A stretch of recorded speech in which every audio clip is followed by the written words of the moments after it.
논란의 당원 80조 재시동이 걸렸습니다. 최진봉 교수님. 네.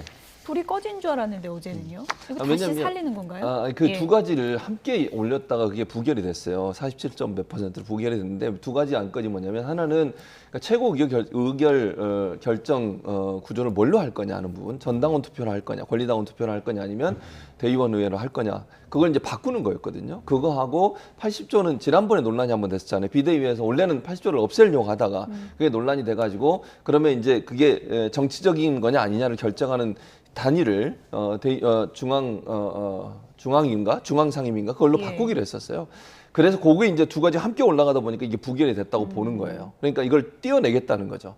그래서 원래 그 최고 의사결정기구로 권리당원 전체로 했던 당헌 14조는 이제 빼내고 그건 예. 하지 않기로 하고 당헌 80조 기소 시에 이제 당직을 중지한다고 하는 부분 그 원하는 남겨놓되 뒤에 가서 그걸 누가 결정하냐는 부분에 결정 단위에서 중앙위에서 하는 걸로 당무위원회죠. 당무위원회 죄송합니다. 당무위원회에서 하는 걸로 그렇게 의결을 하는. 그래서 그 안만 다시 올리기로 했어요. 왜냐면 이건 이제 비대위에서 통과를 했고 아마 그 지금 비대위에서 생각하기에는 이게 두 가지가 함께 가니까 부결됐다고 보는 것 같아요. 앞에 그러니까 14조 때문에 80조가 부결된 걸로 보여져서 이걸 떼내서 80조만 따로 하면 통과될 수 있다 이렇게 판단한 거. 그래서 80조만 다시 올리기로 아마 결정한 걸로 보여집니다. 네. 이게 한번 결정한 건데 그걸 그 이틀 사흘 만에 다시 올린다. 일사부재의에 어긋나는 것 아니냐. 그다음에 이제 그 중앙위원회도 5일 전에 원래 소집 공고해야 되는데 이것도 어겼다라는 비판이 많더군요. 그러니까 꼼수의 꼼수가 꼬리를 물고 있는 꼼꼼무 상황인 거죠. 사실 이 지도부에서 중앙위원회나 국민의힘으로 따지면 전국위원회에 어떤 사안을 올렸는데 이게 부결되면요. 이건 당이 쪼개질 상황인 겁니다. 가장 가까운 예시로 2016년에 당시 새누리당이 총선에서 패배하고 나서 정진석 원내대표가 비대위원장이 됐어요. 그때 양천에서 3선을 했던 김용태 의원을 혁신위원장으로 올렸는데 이게 전국위원들 소집이 안 되면서 당시 친박계가 전국위원들 의결을 막으면서 부결이 됐거든요.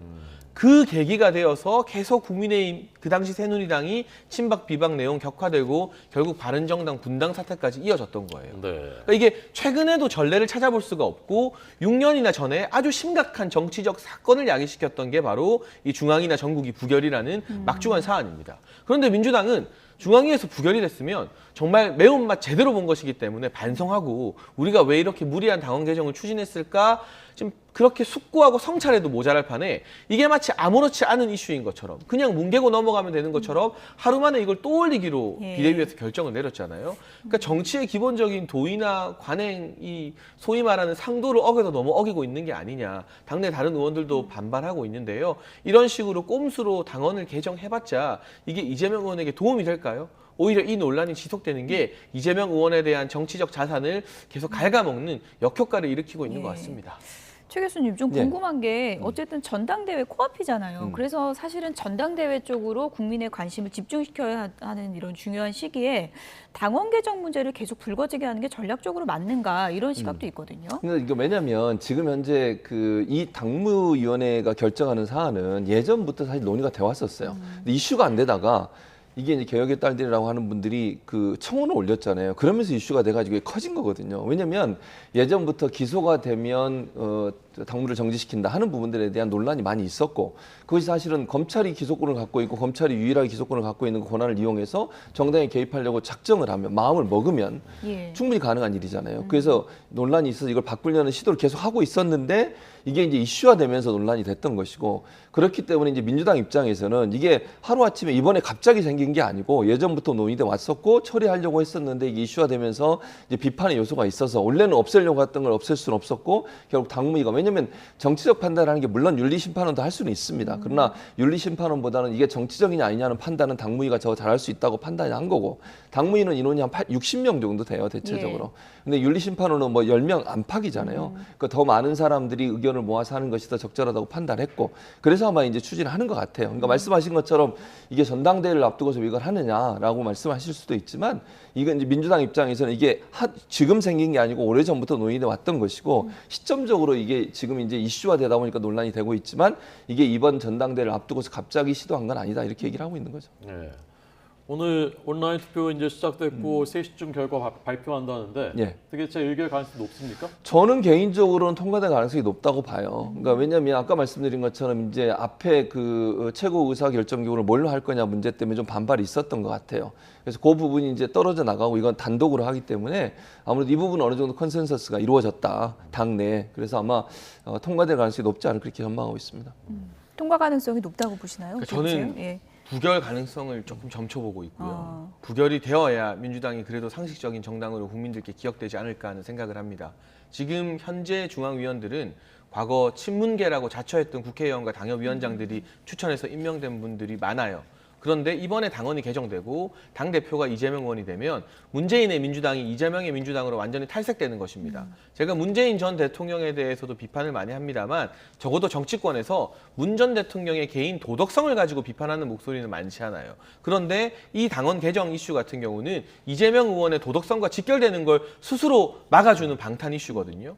그러면 자부심을 가진 민주당 당원이나 중앙위원들이 과연 이런 식으로 이재명의 민주당으로 도덕성 측면에서 국민의힘보다 나을 거 하나 없는 그런 정당으로 변화하는 게 맞는가라는 고민을 깊이 하실 것 같고요. 저는 예전에도 민주당이 자꾸 도덕성을 가지고 국민의힘에 대해서 우월의식 가지는 게 개인적으로는 이해가 안 됐습니다만 이번에 당원이 개정되고 이재명 의원이 당대표가 되면 완전히 낙인이 찍히는 겁니다. 예. 민주당은 도덕성과는 별 관련이 없는 정당이다라고. 그러한 어떤 선택을 이 많은 중앙위원들이 쉽게 하기는 힘들 거라고 봅니다. 예. 그러니까 이제 제가 한마디만 하면 네. 장희찬 지금 이사장이 얘기했듯이 당무위원회가 예전에 친문계나 이런 분들이 많이 있어요. 거기서 결정한다고 해서 방탄용이 될 거냐 그러면 예를 들어서 지금 기소가 된다고 가정을 해보면 이재명 의원이 기소가 돼서 대표가 되서 기소가 돼서 당무위원회에서 결정을 하잖아요. 그럼 당무위원회에 있는 분들이 모두 다 친이는 아니잖아요. 왜냐면 예전에 있던 분들 당무에 있는 분들 많아요. 왜냐면 시도 그 당협위원장들이나 이런 분들이 들어가거든요. 시도지사나 아니면 지방자치단체장이나 이런 분들 같은 경우에 친문 성향을 갖고 있는 분도 많이 있기 때문에 합리적인 판단을 할 거라고 봅니다. 예.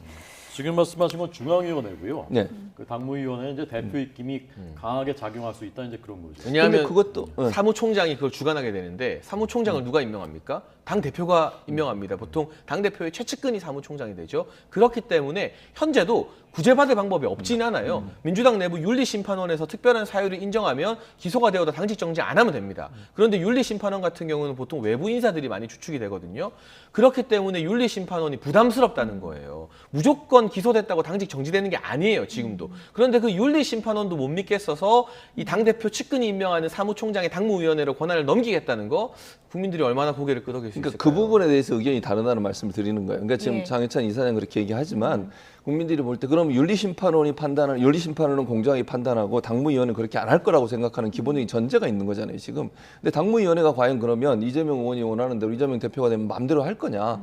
저는 그렇게 보지 않는다는 거죠. 그러니까 당무위에 있는 분들도 합리적인 판단을 할 수 있는 분들이고 본인들이 정치적으로 민주당이 부정적인 영향을 미칠 수 있는 요소가 있다면 그걸 판단할 수 있는 능력을 갖고 있는 분들이기 때문에 그걸 바꾼다고 해서 특별히 윤리심판원 잘하고 당무위원은 잘 못할 거라는 전제는 아니라고 봅니다. 아무튼 오늘 오후에 어떤 결과가 나올지 상당히 좀 기다려지는데요. 지금 민주당에서는 한동훈 법무부 장관에 대한 공세 수위를 높이고 있는 상황입니다. 전임 법무부 장관이었죠. 민주당 박범계 의원이 한 장관 취임 100일 축하 꽃바구니 사진을 놓고 이거 사진 촬영용으로 만든 거다 이렇게 주장을 하기도 했습니다. 좀 들어보시죠.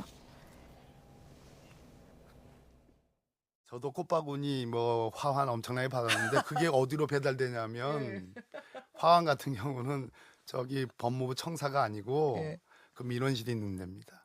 그렇다면 제가 화환을 우리 법무부 청사 앞에다 쭉 도열시킨 그런 생각이 있다면 그렇게 할 수도 있어요. 근데 그렇게 하지 않았습니다. 그러니까 일부러 제가 거기서 포즈를 취하지 않으면 사진이 찍힐 수가 없습니다. 저거는 저기다 갖다 놓은 겁니다. 저거 근데 배달되지 않아요. 추 장관 때도 저런 거 본 것 같은데 추장관이 이렇게 쭉 또 보시면서 가는. 뭐 제가 추장관님은 그건 모르겠지만 저거는- 법범계 장관님은 그러신 적 저거는 없으시죠? 갖다 놓은 겁니다. 예.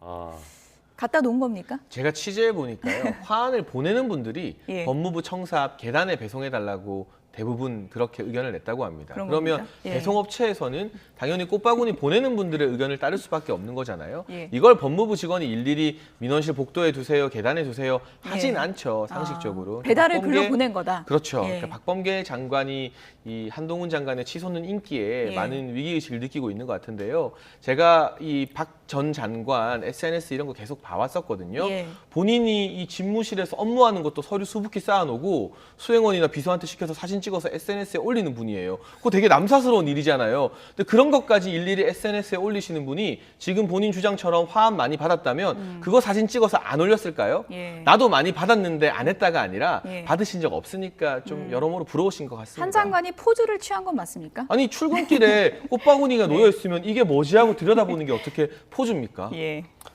아, 이게 논란이 뜨거워지고 있는데 어떻게 아니 뭐 생각하십니까? 저는 이게 논란이 될 건 아니라고 봐요. 네.